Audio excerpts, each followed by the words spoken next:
For torching, knowing where to start and where to finish makes a world of difference. Gain alignment by rolling half of the membrane's length out to keep the roll straight. Torch in the center first, then move from the middle to both ends.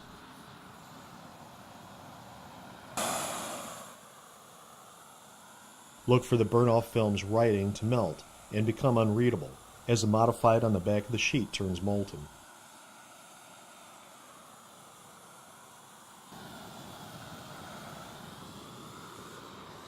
Avoid overheating. Keep puddles of molten asphalt to a minimum. Never stand on the granule surface top while you torch. Stand in front of the roll or on the previously installed inner ply.